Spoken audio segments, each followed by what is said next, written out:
अस्सलाम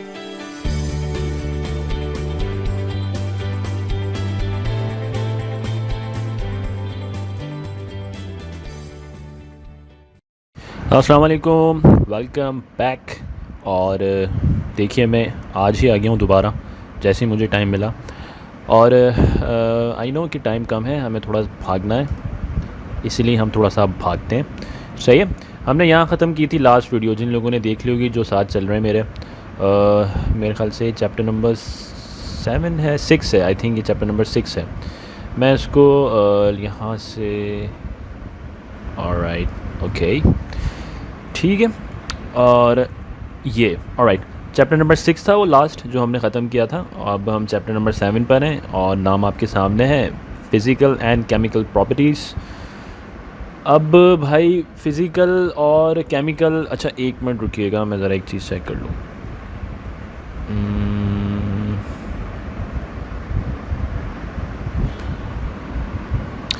जी ठीक है, ओके, इसको दोबारा कर लेते हैं हम। हाँ, ओके जी, आपका चैप्टर नंबर 7 था फिज़िकल एंड केमिकल।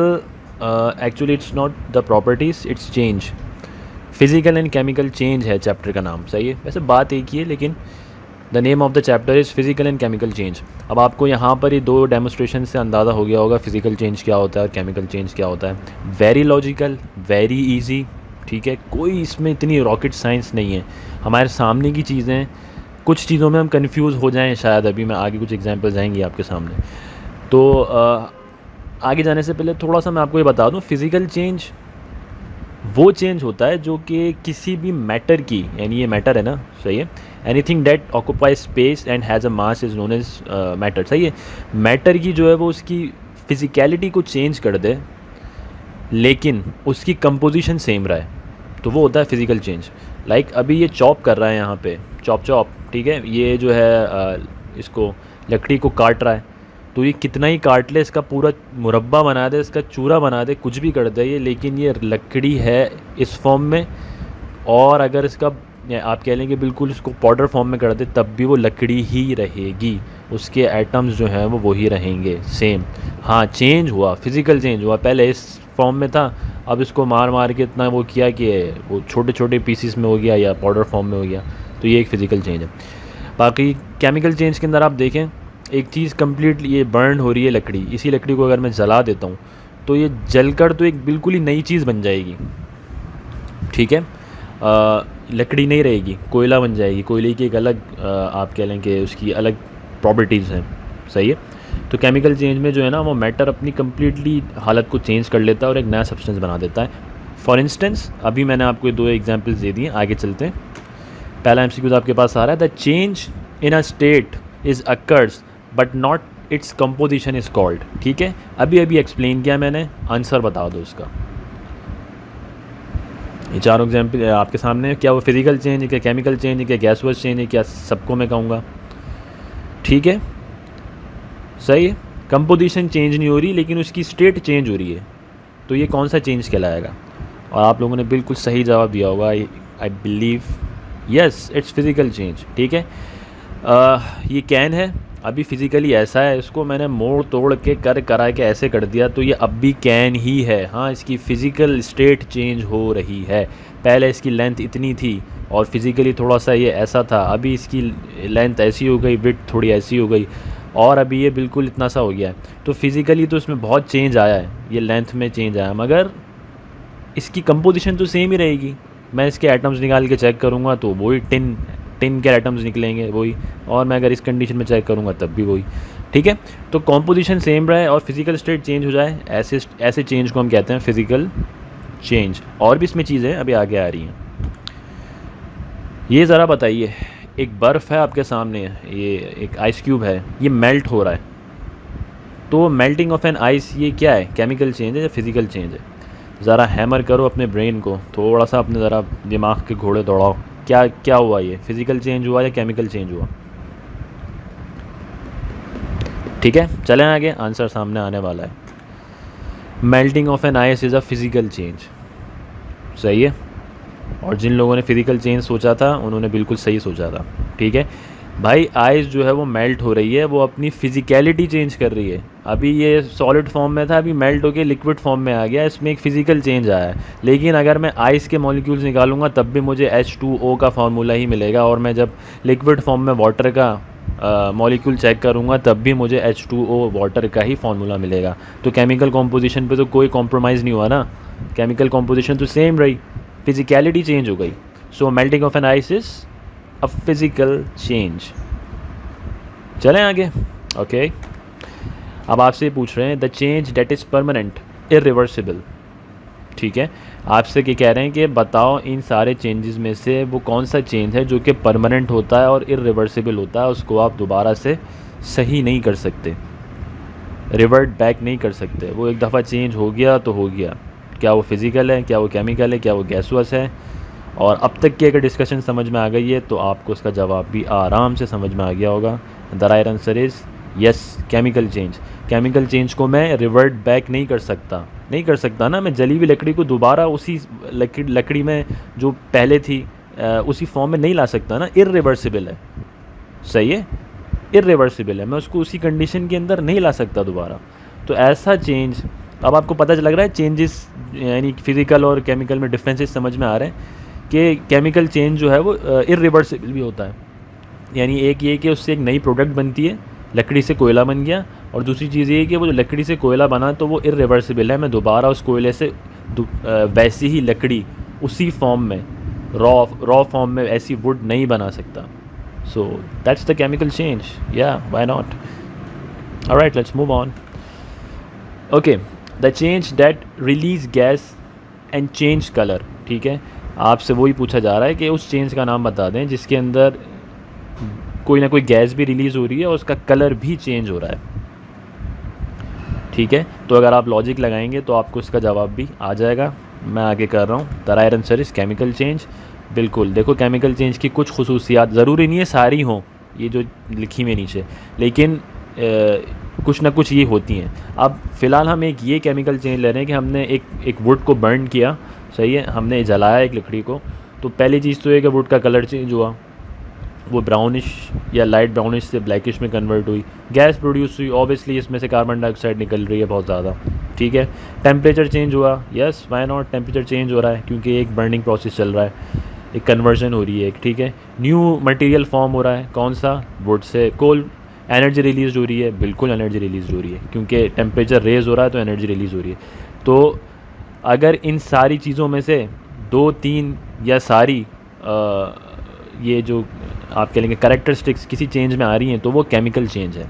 सही है, तो ये सारे कैरेक्टर्स आप पढ़ लेना कि अगर ये कैरेक्टर्स आपको किसी चेंज में मिलें तो यहाँ वुड का कलर नहीं, मतलब यहाँ तो क्योंकि वुड की एग्जांपल दी है, कोई भी ऐसी चीज़ जिसका कलर चेंज हो रहा हो किसी आप कह लें कि इस चेंज के साथ, तो अगर आपको ये चीज़ें मिल रही हैं तो आप फ़ौरन बता देना कि ये तो केमिकल चेंज था।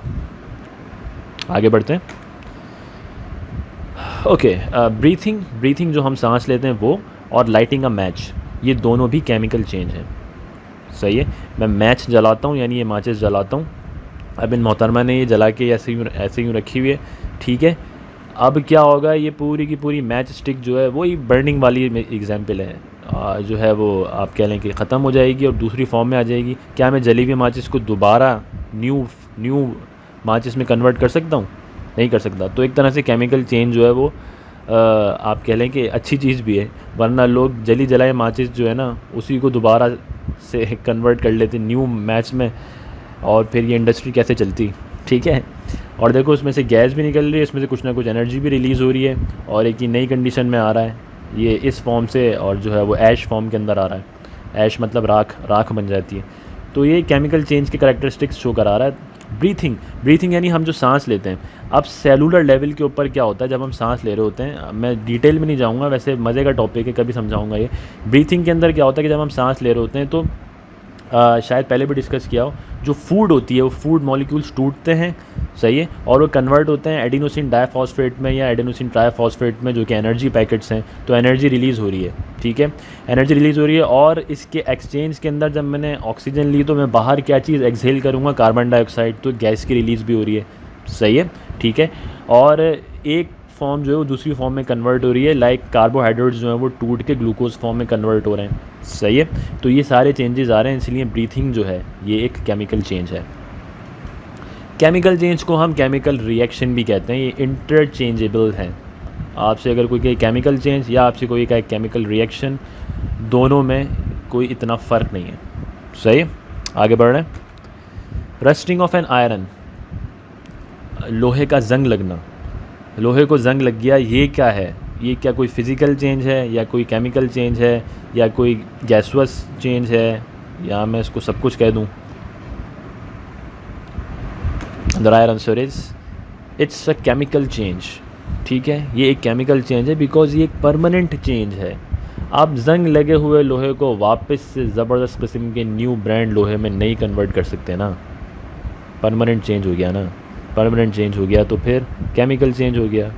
ठीक है, और ये रस्टिंग ऑफ आयरन होती क्यों है? क्योंकि आयरन जो है उसके आयरन जो है वो रिएक्ट कर जाता है इस एटमॉस्फेयर में जो ऑक्सीजन के मॉलिक्यूल्स होते हैं ना उनके साथ। तो इसका जो कंपाउंड बनता है ना रस्टिंग आयरन का, वो फेरस ऑक्साइड। ठीक है, ऑक्सीजन जब कंबाइन होगा फेरिक के साथ, इसका जो केमिकल फार्मूला है वो Fe है, सबको पता है ना ये तो जब फेरिक ऑक्साइड मिले ऑक्सीजन के साथ मिलेगा, फेरस ऑक्साइड बनेगा, तो ये जंग लगा हुआ लोहा हो जाता है। सही है, and it's a chemical change, it's a permanent. Let's move on. What kind of compounds are hydrocarbons? Hydrocarbons जो है वो कौन से किस्म के कंपाउंड्स हैं? ठीक है, अब देखो हाइड्रोकार्बन्स, ठीक है, यानी कि हाइड्रेटेड कार्बन्स, यानी कि वो कार्बन्स जिनके साथ हाइड्रोजन अटैच है। सही है, तो ऐसे मॉलिक्यूल्स जिनमें हाइड्रोकार्बन्स की प्रेजेंस होती है या मोर इम्पॉर्टेंटली कार्बन्स की प्रेजेंस होती है, तो ऐसे कंपाउंड्स को हम क्या कहते हैं? क्या वो ऑर्गेनिक कंपाउंड्स हैं, क्या वो इनऑर्गेनिक कंपाउंड्स हैं, क्या वो हाइड्रो कंपाउंड्स हैं, क्या वो कॉम्प्लेक्स कंपाउंड्स हैं? And a funny thing to understand here is that ये जो कार्बन है ना, सिर्फ इसकी, ये हाइड्रोकार्बन कह लें आप या सिर्फ कार्बन कह लें, सिर्फ इसकी बेस के ऊपर केमिस्ट्री की 2 बड़ी ब्रांचेस क्रिएट की गई हैं। सही है, जो केमिस्ट्री के स्टूडेंट्स हैं यहाँ पे वो अच्छी तरह समझ रहे होंगे मैं क्या बात कह रहा हूँ। ठीक है, पहले इसका आंसर बता दें फिर इसको और डिस्कस करते हैं। हाइड्रोकार्बन जनाब इन चारों में से किस यानी कौन से कंपाउंड्स हैं? ऑर्गेनिक, इनऑर्गेनिक, हाइड्रो कंपाउंड्स या कॉम्प्लेक्स कंपाउंड? आप अपना जवाब सोच लें, मैं राइट आंसर लगाने वाला हूँ और फिर इसको डिस्कस करते हैं। And the right answer is organic compounds. ठीक है, हाँ, अब मैं आता हूँ उस डिस्कशन पे जो मैं आपको बता रहा था कि 2 बड़ी ब्रांचेस, सिर्फ इस कंपाउंड की वजह से, कार्बन की प्रेजेंस की वजह से, वो सारे कंपाउंड्स जिनमें कार्बन की प्रेजेंस है, एक पूरी की पूरी ब्रांच ये अलग कर दी, जिसे हम कहते हैं ऑर्गेनिक केमिस्ट्री। ठीक है, ऑर्गेनिक केमिस्ट्री में मोस्टली 80-90% जो है ना वो ये हाइड्रोकार्बन्स के बारे में पढ़ा जाता है, कार्बन और कार्बन रिलेटेड कंपाउंड्स के बारे में पढ़ा जाता है। दूसरी हो जाती है इनऑर्गेनिक केमिस्ट्री, उसमें वो उन सारे कंपाउंड्स की स्टडी की जाती है जो कि कार्बन के अलावा हैं। सही है, कार्बन से हट के जितने भी कंपाउंड्स हैं उनकी, तो आप देख रहे हैं कि कार्बन कितनी ख़तरनाक चीज़ है भाई, इसने पूरी एक केमिस्ट्री की ब्रांच ही डेवलप करवा दी है। सही है, और आपके सामने ये जो 2 स्ट्रक्चर्स हैं ये मीथानॉल और इथानॉल के हैं। आप देख रहे हैं कार्बन जो है उसके पास टेंडेंसी होती है कि वो 4 हाइड्रोजन के एटम्स को अपने साथ अटैच कर सकता है। अभी इस पर्टिकुलर फिगर के अंदर जो है वो कार्बन ने 1, 2, 3 और ये चौथे के साथ ये OH का ग्रुप, इसको हम ये फंक्शनल ग्रुप होता है, ये हाइड्रोक्सिल ग्रुप। सही है, और मोस्टली ये हाइड्रोक्सिल ग्रुप जब लगेगा तो ये अल्कोहल बनाएगा। ठीक है, अल्कोहल बनाएगा। हमारी उसमें एनालिटिकल केमिस्ट्री की लैब में वो मीथानॉल, प्रोपानॉल और ये सब रखे हुए थे, 95% मीथानॉल और इस तरह से सब रखा हुआ था। तो इनकी जो कन्फिग्रेशन होती है वो यही होती है। ये OH फंक्शनल ग्रुप है, और भी बहुत सारे फंक्शनल ग्रुप्स होते हैं, अल्डिहाइड्स, कीटोन्स, ये लगते हैं, तो फंक्शनैलिटी जो है वो बढ़ती है कंपाउंड की चेंज। खैर मैं कहाँ चला गया, ओके, बहरहाल तो अभी समझ में आ रहा है आपको, ये है मीथानॉल। अगर ये इसको OH को हटा के मैं सिर्फ H के साथ इसको बैलेंस कर दूं तो ये हो जाएगा मीथेन। सही है, और इथानॉल को अगर मैं ये OH के साथ हटा के H के साथ सिर्फ बैलेंस कर दूं तो ये हो जाएगा ईथेन। मीथेन मतलब 1 कार्बन, ईथेन मतलब 2, propane 3, butane, pentane, hexane, heptane, octane, you know, नेन, डीकेन, ये लिस्ट चलती रहेगी। सही है, चलो आगे बढ़ते हैं। ओके, आपसे ये पूछ रहा है the simplest carbon hydrocarbon is, simplest hydrocarbon. अभी मैं वैसे पीछे काफ़ी हद तक बोल के आ चुका हूँ ये बात। देखो भाई, सिंपलेस्ट क्या होगा? सिंपलेस्ट का मतलब है जिसके अंदर बाय नंबर एक ही चीज़ होगी, ठीक है। अब आपके सामने ये चारों मीथेन, ईथेन, प्रोपेन, ब्यूटेन चारों ऑप्शंस हैं, और अगर आपको इंटर की केमिस्ट्री याद हो, इंटर की केमिस्ट्री में हमने नोमेनक्लेचर पढ़ा था, सही है। तो नोमेनक्लेचर जिस बंदे को याद होगा तो वो कहेगा कि यार सिंपलेस्ट तो मीथेन ही है, क्योंकि इसमें एक ही कार्बन यूज़ हो रहा है। ईथेन में 2 होते हैं, प्रोपेन में 3 होते हैं, ब्यूटेन में 4 होते हैं। तो सिंपलेस्ट हाइड्रोकार्बन तो मीथेन ही है। That should be the right answer and that is the right answer, सही है। मीथेन जो आप ये देख लें, अभी पीछे जो फिगर थी उसमें इस एच के को रिप्लेस करके फंक्शनल ग्रुप लगा हुआ था ना, OH, तो मीथानॉल था। अभी हमने उसको हटा के एच से उसको बैलेंस किया है, तो ये मीथेन CH4 मीथेन। मीथेन को हम नेचुरल गैस भी कहते हैं, इसको हम सुई गैस भी कहते हैं। सुई गैस हम लोकली कहते हैं बिकॉज सुई के मकाम पर बलूचिस्तान में ये जो डिस्कवर की गई थी, आई थिंक 1952 में, कुछ यही ईयर याद आ रहा है मुझे, 1952 में शायद जो है हमने मीथेन गैस डिस्कवर की है।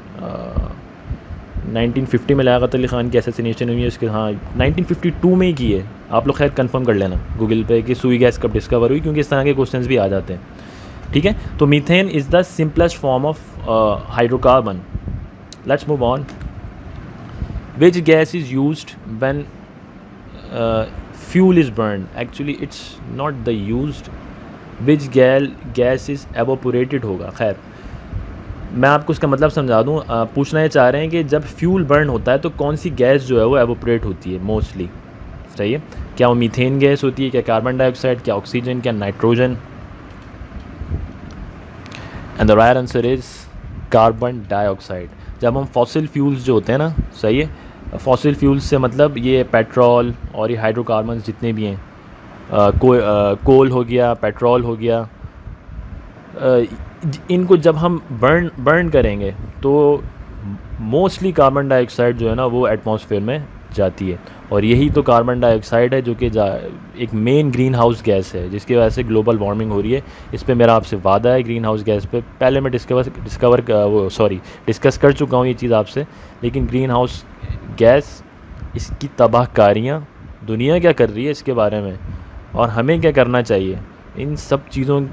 वैसे हम लोग बहुत अच्छा कर रहे हैं पाकिस्तान में, ये जो इमरान खान साहब ने जो इनिशिएटिव लिया है बिलियन ट्री सुनामी का, इससे बेइंतहा फ़ायदा होगा। लोगों को अंदाज़ा नहीं, असल में नॉलेज नहीं, लोगों को क्रिटिसाइज़ करते रहते हैं। खैर, तो इस पे हम कभी डिस्कशन करेंगे इंशाल्लाह। क्वेश्चन ये था, विच gas is used when fuel is burn, ठीक है। तो जब फ्यूल बर्न होता है तो carbon dioxide gas mostly evaporate होती है, निकलती है। आगे बढ़ रहा हूँ। How many nutrients does plant required for their healthy growth? Plants को कितने न्यूट्रिएंट्स की ज़रूरत है एक हेल्दी ग्रोथ के लिए? आपको याद हो अभी शायद 4th चैप्टर में हमने डिस्कस किया था, या आई डोंट नो 5th में किया था, कि हम ह्यूमंस की सर्वाइवल के लिए कितने न्यूट्रिएंट्स की ज़रूरत थी। सॉरी, वाटर वाले में किया था हमने। तो वाटर को मिला के 6 न्यूट्रिएंट्स थे, याद आया? Water, carbohydrates, fats, proteins, minerals, सही है, यही थे। इन सबको मिला के 6 न्यूट्रिएंट्स थे जो कि ह्यूमंस के सर्वाइवल के लिए बेस्ट फिट थे।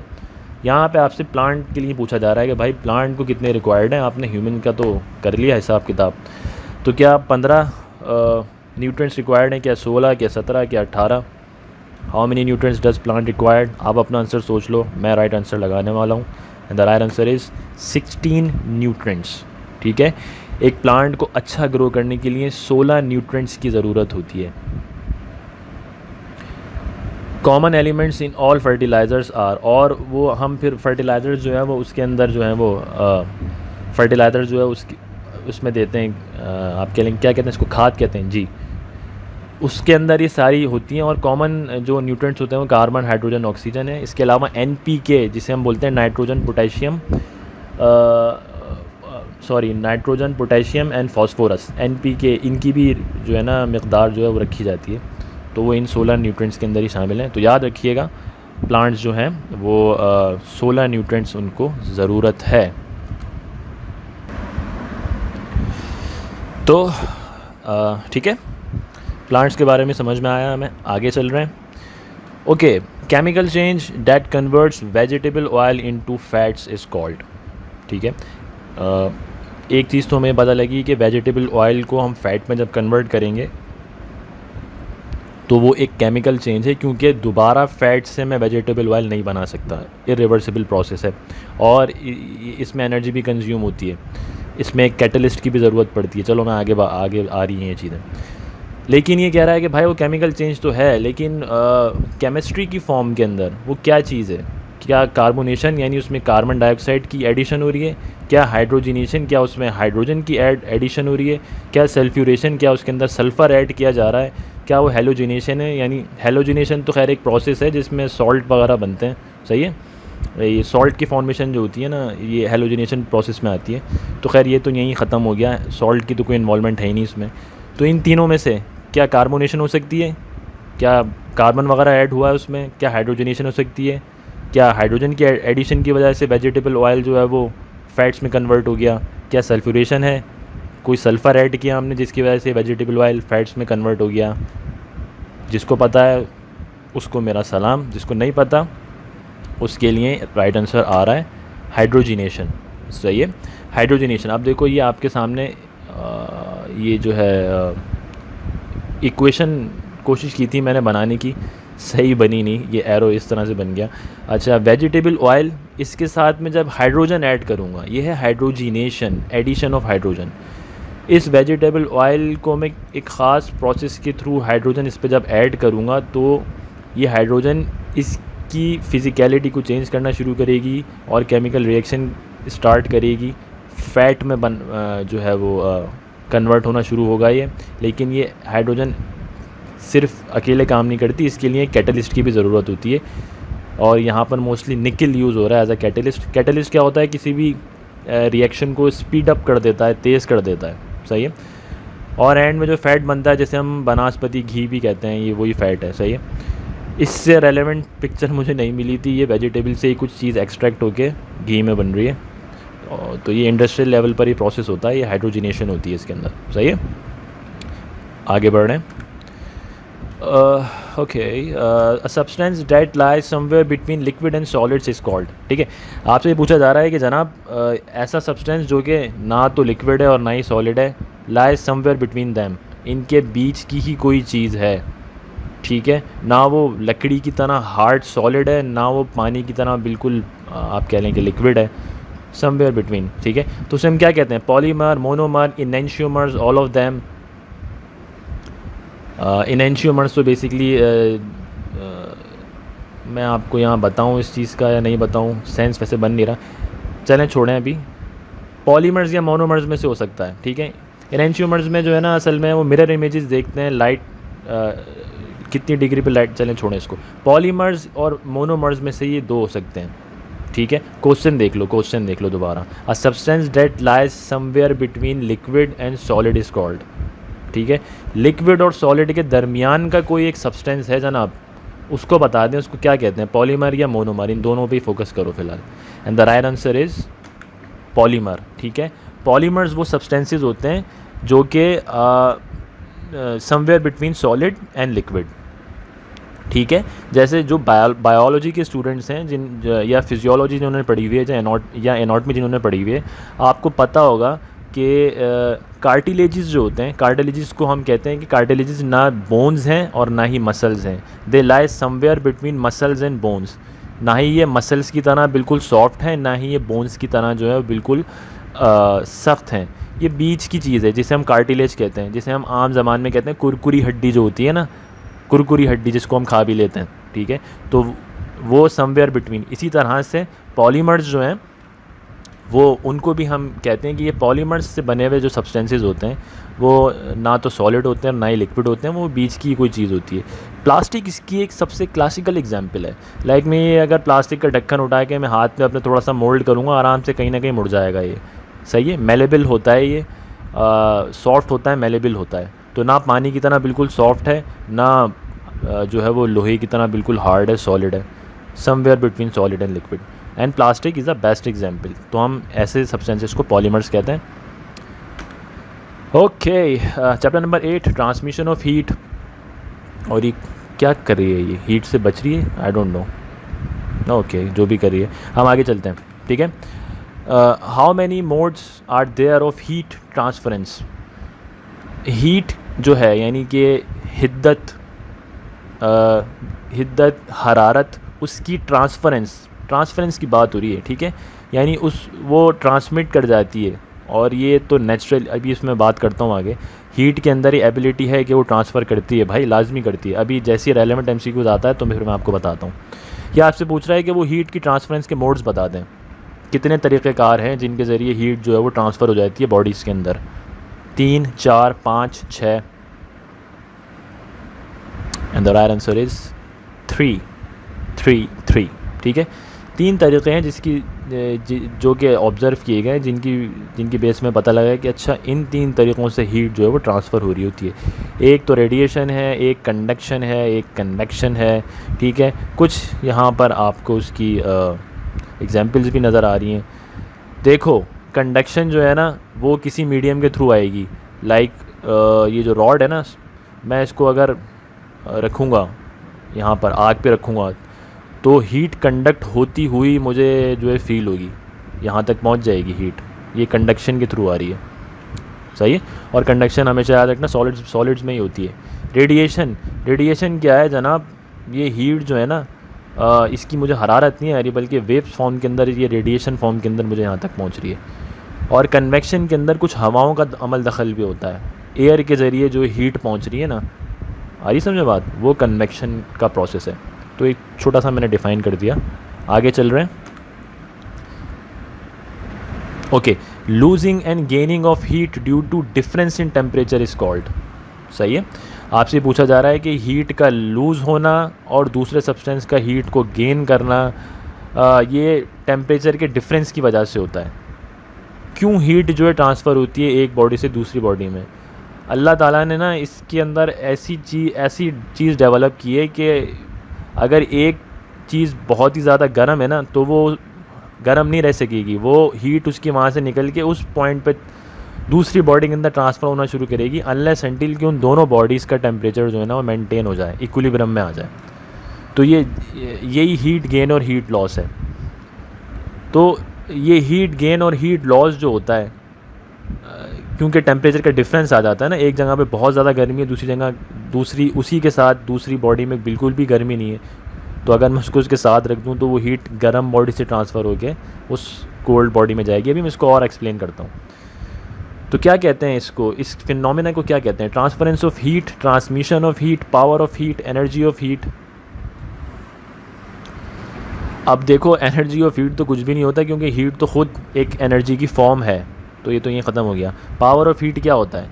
कुछ भी नहीं होता, अगर वो एनर्जी है तो उसमें तो ऑब्वियसली पावर हो गई, ठीक है। ये 2 पॉइंट्स हो सकते हैं, ट्रांसफ़र ऑफ हीट या ट्रांसमिशन ऑफ हीट। मैं आपको एक चीज़ बता दूं, ट्रांसमिशन जो है वो एक सर्टेन टाइम पीरियड के लिए होती है, नो मैटर के जो है ना वो रिज़ल्ट्स पूरे हो गए हों या नहीं हो गए हों। ट्रांसफरेंस जो है ना वो उस पॉइंट तक होती है जब तक एंड रिज़ल्ट आ नहीं जाए। जैसे ही एंड रिज़ल्ट आ जाता है वो ट्रांसफरेंस का प्रोसेस ख़त्म हो जाता है, ठीक है। तो ट्रांसमिशन नहीं होगा, ये ट्रांसफ़र ऑफ हीट होगा, क्योंकि जैसी ट्रांसफ़र ऑफ हीट जो है वो हो जाएगी दोनों बॉडीज़ में इक्वल, तो ये प्रोसेस रुक जाएगा। तो the answer should be the transfer of heat. अब थोड़ा सा मैं आपको और समझा देता हूँ। देखो हीट जो है ना हमेशा हॉट बॉडी से कोल्ड बॉडी की तरफ मूव करेगी, ये लिखा हुआ भी है, that heat always transfer from hot to cold body, ठीक है। कोई भी गर्म चीज़ होगी ना, अगर उसके साथ कोई ठंडी चीज़ में अटैच कर दूं तो उस गर्म चीज़ से वो हीट जो है ना निकल के उस ठंडी चीज़ की तरफ मूव करना शुरू करेगी। कब तक ट्रांसफ़र करेगी? जब तक उन दोनों बॉडीज़ का टेम्परेचर सेम नहीं हो जाता, सही है, जब तक वो हीट ट्रांसफ़र होती रहेगी। इसकी सबसे क्लासिकल एग्जांपल दूं, अभी देखो सर्दियां आने वाली हैं, हम सब का एक ये होता है ना कि सर्दियां जब आती हैं तो कोई कॉफ़ी पीता है, कोई चाय पीता है, मैं मोस्टली कॉफ़ी पीता हूँ, ठीक है। तो हम वो कॉफ़ी या चाय का जो कप होता है गरम गरम, उसको हम अपने हाथों में यूँ रख लेते हैं, ताकि क्योंकि हमारे हाथ होते हैं ठंडे, तो क्या होता है कि उस गरम गरम कप की जो हीट होती है ना वो हमारे हैंड्स की तरफ मूव कर रही होती है, ठीक है, ट्रांसफ़र कर रही होती है। और जब तक करती रहती है जब तक हमारे हाथ का और उस कप का टेम्परेचर जो है वो बैलेंस नहीं हो जाए। तो हमें बड़ा अच्छा लगता है वो, ये असल में हमें ये वो एहसास बड़ा अच्छा लगता है यार, बहुत सर्दी में ये जो है ना इस तरह का एक फ़ील बहुत मज़े का लगता है। ठीक है, असल में वो जो फीलिंग होती है वो क्या होती है, वो असल में हीट ट्रांसफ़र हो रही होती है उस हॉट कप ऑफ कॉफ़ी में से या चाय में से। ठीक है, सही जनाब, समझ में आया। तो heat always transfer from hot body to cold body, और ये ट्रांसफरेंस ऑफ हीट ही है, और ये जब तक होती रहेगी जब तक इक्विलिब्रियम मेंटेन नहीं होगा। आगे चल रहा हूँ। अच्छा, ये वही आ गया एमसीक्यूज़। ठीक है, ये हम कर चुके हैं। हाँ, दो चीज़ें देख लो, इंसुलेटर्स और कंडक्टर्स। इंसुलेटर्स वो होते हैं जनाब जो इलेक्ट्रिसिटी या हीट को जो है ना वो रिपेल करते हैं, उनको आने नहीं देते, उनको लिफ्ट ही नहीं कराते। कंडक्टर्स वो होते हैं जो वेलकम करते हैं, आ जाओ बेटा, इलेक्ट्रिसिटी को भी और हीट को भी। तो iron, copper, silver, mercury, aluminium, ये सब जो हैं कंडक्टर्स हैं। लेकिन सिल्वर जो है ना उससे हम एक और काम भी ले लेते हैं, उसकी हल्की हल्की सिल्वर लाइनिंग्स जो है ना उनसे, अभी बाद में उसका एक आएगा एमसीक्यूज़। बाकी यानी मेटल्स जितने भी हैं ना, मेटल्स मोस्टली कंडक्टर्स होते हैं, वो हीट जो है ना उसको कैच कर लेते हैं या इलेक्ट्रिसिटी को भी कैच कर लेते हैं। इसके अलावा जो इंसुलेटर्स होते हैं जैसे वुड हो गई, प्लास्टिक हो गई, वूल हो गई, कॉर्क हो गई, ये हीट को एब्जॉर्ब नहीं करते। अब आप बोलेंगे सर हम आग में रखें तो ये लकड़ी तो जल जाती है, तो भैया आग इज़ अ डिफरेंट थिंग और heat is a different thing. Fire जो है ना, फायर जो है ना उसका बाय प्रोडक्ट है हीट। हम यहाँ पे हीट की बात कर रहे हैं, सही है। ठीक है, आई होप कि आप डिफरेंस समझ गए होंगे फायर में और हीट में। तो वुड, प्लास्टिक, वूल, कॉर्क, ये इंसुलेटर्स हैं, ये हीट को कैच नहीं करते, हीट को ट्रांसफ़र नहीं करते। हाँ, फायर को पकड़ लेते हैं ये बर्न होने के लिए, क्योंकि वो एक केमिकल चेंज बन रहा होता है। आगे चलता हूँ। Through which mode does heat transfer into solids. Solids के अंदर जो है वो हीट ट्रांसफ़र हो रही है कौन से मोड में? अगर आपको याद हो, बिल्कुल पहले एमसीक्यूज में मैंने बताया था, क्या कंडक्शन, कन्वेक्शन, रेडिएशन या transfer of heat. Transfer of heat तो खैर ऑब्वियसली है ही, ये तो ये क्रॉस हो गया। इन तीनों मोड्स में से ही हो रहा होगा ना कुछ, या तो कंडक्शन के थ्रू हीट ट्रांसफ़र हो रही है सॉलिड में, या कन्वेक्शन के थ्रू, या रेडिएशन के थ्रू। और यकीनन आपने इसका सही जवाब बता दिया है, तो मैं आपको आंसर दिखा देता हूँ, कंडक्शन के थ्रू। ठीक है, वही रॉड वाली एग्जांपल कि मैं जो है वो एक स्टील रॉड या एक आयरन रॉड को अपने हाथ में रख के और ये जलती हुई आग में रख के बैठ जाता हूँ 2 मिनट तक। होते होते क्या होगा, हीट जो है वो यहाँ से होते यहाँ तक आएगी, और मैं बोलूँगा ओ भाई छोड़ो उसको, ये तो बड़ा गर्म जो है ना मामला हो गया है, ये रॉड तो बड़ी ख़तरनाक हो गई है, बहुत गर्म हो गई है। मुझे वो हीट क्यों फ़ील हुई, मुझे वो इसलिए फ़ील हुई क्योंकि कंडक्शन के थ्रू हीट ट्रांसफ़र हुई उस सॉलिड रॉड के अंदर। सही है, तो सॉलिड्स के अंदर जो है वो हीट जो ट्रांसफ़र होती है वो कौन से मोड के थ्रू होती है? Through conduction. Sweet, simple. आगे चलते हैं। Through which mode does heat transfer into liquids and gas. ठीक है, तो कंडक्शन तो नहीं होगा, अभी हम देख के आए, कंडक्शन तो सॉलिड्स में होता है।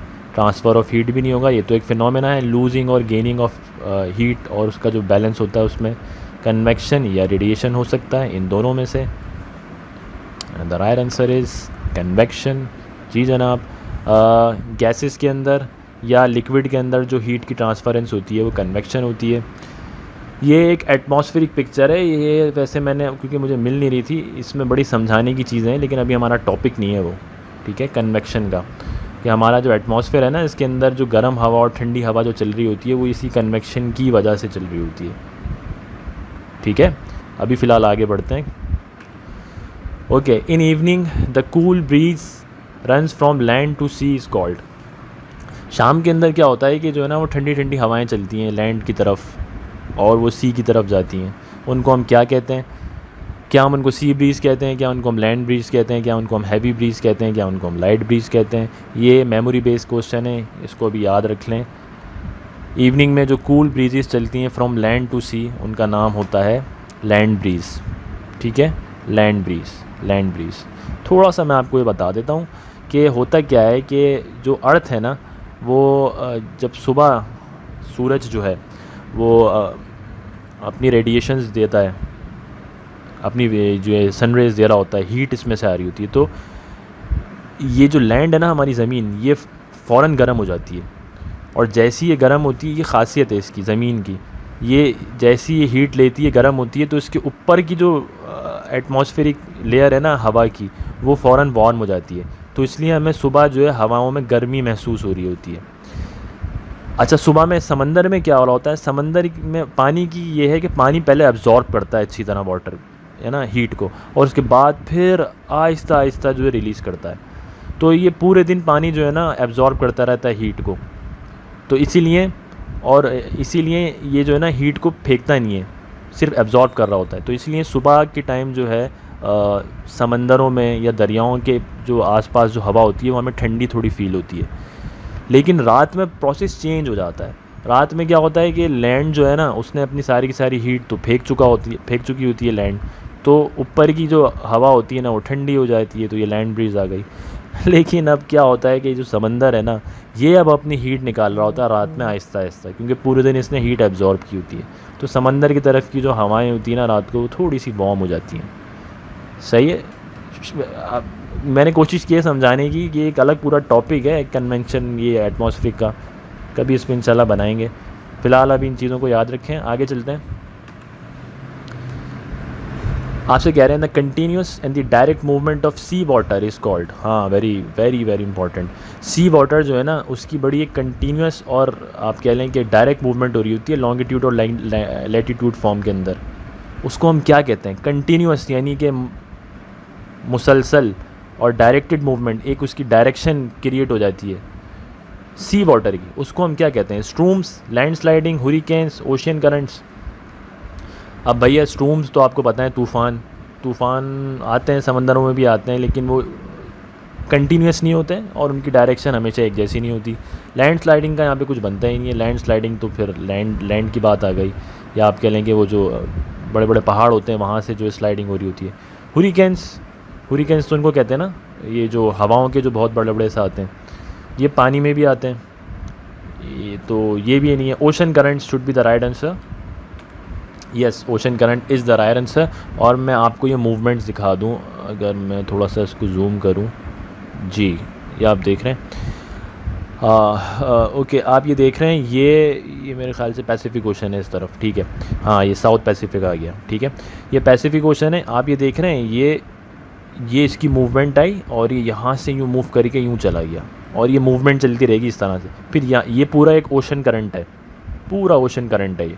फिर दूसरी तरफ एक और ओशन करंट जा रहा है बिल्कुल सीध में, और एक इस तरफ से आ रहा है, एक इस तरफ से, फिर इधर भी एक ओशन करंट आ रहा है इस तरह से। इधर मैं अगर आ जाऊँ यहाँ पे, ये इंडियन ओशन में, यहाँ से एक ओशन करंट चल रहा है और ये यूँ पूरा ऐसे चलता हुआ जा रहा है। तो ये ओशन करंट्स जो हैं आप कह लें कि मुख्तलिफ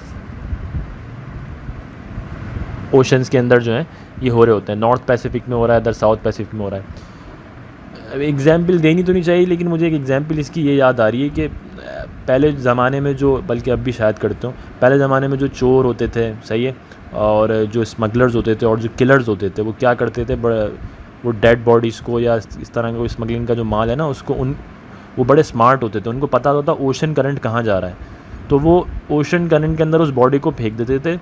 तो उस वाटर की मूवमेंट की वजह से वो बॉडी अगर सपोज़ यहाँ फेंकी है, तो वो मूवमेंट की वजह से, वो ओशन करंट्स की वजह से वो दूसरी जगह पे जाके मिलेगी, तो पता ही नहीं चलता था कहाँ से आई है किधर से आई है। ओशन करंट्स में फेंकते थे वो, ठीक है, सिर्फ रेलेवेंसी देने के लिए मैंने एग्जांपल दे दी। आगे चलते हैं। Heat transfer through waves called, ठीक है। अच्छा, हीट अगर वेव्स के थ्रू ट्रांसफ़र हो रही है तो उसे क्या कहेंगे। अब आप कह रहे होंगे यार ऑप्शंस तो आ ही नहीं रहे, ठीक है, तो भाई ऑप्शंस आएंगे भी नहीं, क्योंकि इसका राइट आंसर रेडिएशन है।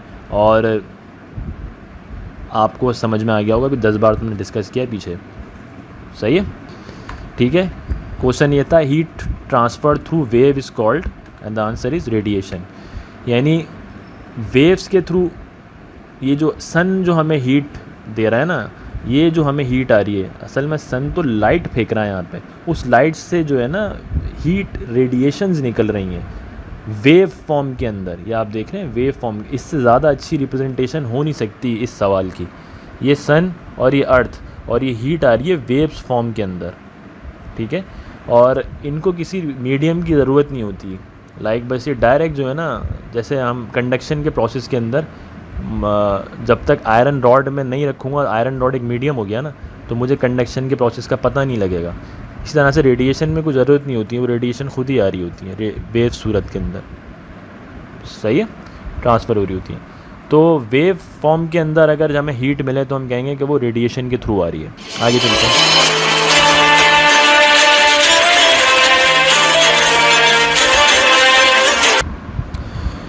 जी जनाब, क्वेश्चन ये है, what kind of colours are the good absorber of heat by radiation. ठीक है, आपसे पूछा जा रहा है कि कौन से कलर्स हैं जो हीट बाय रेडिएशन जो आ रही है, मतलब यानी कि ऑब्वियसली सनलाइट की बात हो रही है, आप इस तरह से समझ लें नेचुरल वे में। तो ऐसी हीट जो कि रेडिएशन के थ्रू आ रही है उसको एब्जॉर्ब कौन से कलर करते हैं? Dark colours, light colours, dull colours, all of them. अब मैं इसका आंसर लगा रहा हूँ, उसको फिर हम डिस्कस करेंगे। And the right answer is dark colours. ठीक है, हमेशा याद रखना हीट को जो है ना डार्क कलर ज़्यादा एब्जॉर्ब करते हैं। ठीक है, इसीलिए कहते हैं कि यार गर्मियों में ना थोड़े लाइट कपड़े पहना करो, लाइट कलर्स पहना करो। ठीक है, और कहते हैं कि सर्दियों में थोड़े से डार्क कलर्स पहना करो, क्योंकि सर्दियों में हमें हीट की ज़रूरत होती है ना। ठीक है, अब शदीद गर्मी के अंदर मैं ब्लैक या डार्क ब्लू कलर का कपड़ा पहन के अगर धूप में निकलूँ तो आप यकीन करें मेरी हालत बुरी हो जाएगी, क्योंकि मुझे वो कलर जो है ठीक ठाक एब्जॉर्ब कर रहा होगा हीट। ठीक है, इसीलिए कहते हैं कि इसीलिए जो गर्म कंट्रीज़ होती हैं, लाइक हमारी जो कंट्रीज़ हैं, जो टॉपिकल एरियाज़ के अंदर जो कंट्रीज़ हैं, वहाँ पर जो हाउसेस वगैरह होते हैं वो उनका पेंट भी जो है लाइट कलर का होता है। अगर मैं डार्क कलर का अपना घर कर लूँ पूरा रेड कलर का, वो हो जलना शुरू हो जाएगा भाई, या येलो कलर का, या डार्क ब्लू कलर का, या ब्लैक कलर का, ठीक ठाक गर्म हो जाएगा। ठीक है, समझ में आया? तो डार्क कलर्स जो है वो हीट को जो है ना ज़्यादा एब्जॉर्ब करते हैं as compare to dull colours, या आप कह लें कि लो कलर्स। वाइट कलर जो है वो हीट को इतना जो है आप कह लें कि वो नहीं करता, एब्जॉर्ब नहीं करता as compare to black. Black absorb करता है। ठीक है, इसको कलर साइकोलॉजी भी कहते हैं। चलो आगे चलते हैं। All of them are good conductors of heat by radiation except. आपको यहाँ पे बता रहा है कि भाई हीट बाय रेडिएशन हो रही है, उस सब को जो है ना ये सब के सब गुड कंडक्टर्स हैं सिर्फ एक के। Dark colours, yes dark colours तो करते हैं हीट को एब्जॉर्ब, ये तो नहीं होगा। मेटल्स, यस मेटल भी करते हैं, ये भी नहीं होगा। डल सरफेसेस, यस डल सरफेसेस भी करती हैं। डल सरफेसेस जो है वो सरफेसेस की बात हो रही है, कलर्स की बात नहीं हो रही, कंफ्यूज नहीं हो जाना। डल सरफेसेस जो होती हैं वो भी हीट को एब्जॉर्ब करती हैं। शाइनी सरफेसेस नहीं करती मोस्टली। शाइनी सरफेसेस क्या करती हैं? रिफ्लेक्ट बैक कर देती हैं, रिफ्लेक्ट बैक कर देती हैं, रिफ्लेक्ट बैक कर देती हैं। रेडिएशन की बात हो रही है, ठीक है ना। ये वेव वाई चलती हुई और ये किसी शाइनी सरफेस पे पड़ेगी ना, यहाँ से 100% में से 80% रिफ्लेक्ट बैक हो जाएंगी, 20% थोड़ी बहुत एब्जॉर्ब हो जाएंगी। तो शाइनी सरफेसेस जो है ना वो सही आंसर होगा इस कंडीशन के अंदर। And the right answer is shiny surface. Yes, या आप ये शाइनी सरफेस देख रहे हैं, अगर तो ये मेटल नहीं है, मेटल के अलावा अगर कोई शाइनी सरफेस है तो ये रिफ्लेक्ट बैक कर देगी। इवन अगर मेटल भी है और बहुत शाइनी है अगर, तो कुछ 50-60% जो है वो रिफ्लेक्ट बैक कर देती है, बाकी 30-40% एब्जॉर्ब हो जाती है। आगे चल रहे हैं, आपसे पूछ रहे हैं the heat that transferred from food towards the tube walls through. ठीक है, ये असल में रेफ्रिजरेटर की बात हो रही है, मैं यहाँ पे मेंशन करना भूल गया। रेफ्रिजरेटर के अंदर क्या होता है, हीट जो होती है वो फूड की वो ट्रांसफ़र होती है, सही है, अंदर जो रखा हुआ खाना है वहाँ से ट्रांसफ़र होती है ट्यूब वेल्स के अंदर। ठीक है, अब मैं थोड़ा सा आपको बता दूँ कि रेफ्रिजरेटर के अंदर हम जो खाना रखते हैं ना, ठीक है, तो अब वो खाना गरम से मतलब अंदर के एनवायरनमेंट, रेफ्रिजरेटर की जो अंदर की एनवायरनमेंट है उसके लिहाज से वो गर्म होता है। तो उसकी वो जो हीट है ना वो निकलती है उस खाने में से और वो ट्रांसफ़र होती है ट्यूब वेल्स के अंदर, यानी रेफ्रिजरेटर के पीछे जो आयरन ट्यूब्स लगी होती हैं ऐसे ऐसे करके। ठीक है, अभी उसकी पिक्चर भी आएगी। उन ट्यूब्स के अंदर वो हीट ट्रांसफ़र हो जाती है, वहाँ से वो कंप्रेसर में जाती है, कंप्रेसर उसको कंप्रेस करके रूम के अंदर फेंक देता है। 80% रूम में फेंक देता है, बाकी 20% उसको चाहिए होती, ज़रूरत होती है। तो ये जो ट्रांसफ़र हो रहा है हीट का फ्रॉम फूड जो कि अंदर है रेफ्रिजरेटर के, वहाँ से ट्यूब वेल्स तक, ये जो ट्रांसफ़र हो रहा है ये किस प्रोसेस के थ्रू हो रहा है? हीट का। कंडक्शन हो रही है, कन्वेक्शन हो रही है, रेडिएशन हो रही है, या कुछ भी नहीं हो रहा? And the right answer is conduction ये कंडक्शन के थ्रू हो रहा होता है। देखो मैं इन ट्यूब्स की बात कर रहा था, ये ट्यूब्स आ रही है नज़र, सही है, ये ट्यूब्स। तो अब जो अंदर रखा हुआ खाना है ना, उसकी जो हीट है ना वो इन ट्यूब्स के अंदर आएगी रेडिएशन के थ्रू, सही है। और ये होती होती है वो हीट जो है वो इस कंप्रेसर तक जाती है, कंप्रेसर इसको और कंप्रेस करके 20% रखता है, क्योंकि इसको थोड़ा सा इसकी कैपेसिटी को भी मेंटेन करना होता है, और बाकी 80% ये रूम में फेंक देता है, सही है। और वो 20% जो है वो उसमें से 10% जो है वो यहाँ से निकलती है इन रेडिएशंस के थ्रू, यहाँ से खुद जाती है। तो आप कभी देख लेना रेफ्रिजरेटर के पीछे ज़रा इसको हाथ लगा के देखना है, गर्म हो रही होती है। ये क्यों गर्म हो रही होती है भाई? ये नहीं होता कि मशीन चल रही है, ये आपके अंदर जो फूड हमने स्टोर की हुई है ना, ये असल में उसकी हीट होती है मोस्टली, ठीक है। हाँ अभी ये वही आ गया है, वही सवाल है, ठीक है। अच्छा फाइनल चीज़ इसमें इस चैप्टर में थी ये वैक्यूम फ्लास्क। वैक्यूम फ्लास्क सबको ही पता है ना, बड़ी ज़बरदस्त इन्वेंशन है। ये एक ऐसी चीज़ है जनाब जिसके अंदर किसी भी किस्म की हीट की ट्रांसफरेंस हो ही नहीं सकती। यानी अगर गर्म चीज़ मैं इसमें डालूँगा वो गर्म रहेगी, हीट की कोई ट्रांसफ़र ही नहीं हो रही, हीट यहाँ से बाहर ही नहीं जाएगी।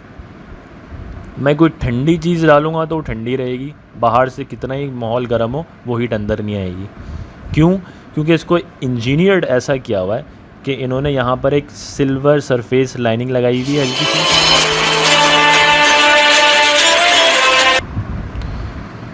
इसको ऐसा इंजीनियर्ड किया हुआ है इन्होंने कि ये यहाँ पर जो ओरिजिनल जो फ्लास्क कह रहा हूँ, जो ओरिजिनल बॉटल है ना, उसको उन्होंने सिल्वर लाइनिंग से कवर्ड किया हुआ है, सरफेस से कवर किया हुआ है, सही है। उसके बाद उन्होंने एक वैक्यूम क्रिएट किया हुआ है, वैक्यूम मतलब स्पेस, सही है, कोई एयर नहीं है। और उसके बाद फिर उन्होंने एक और बड़ी ज़बरदस्ती कवरिंग की हुई है और फिर उसको ये बंद किया हुआ है। अब कोई भी चीज़ अंदर डालोगे ना वो अपनी उसी कंडीशन में रहेगी, ना यहाँ पे रेडिएशन के थ्रू हीट इधर से उधर जाएगी, ना कंडक्शन होगी, ना कन्वेक्शन होगी।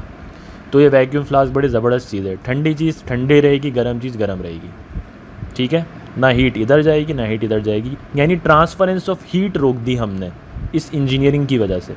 वैक्यूम फ्लास्क ये करता है, ठीक है। हैविंग सेड दैट इस पार्ट को यहीं ख़त्म कर रहे हैं।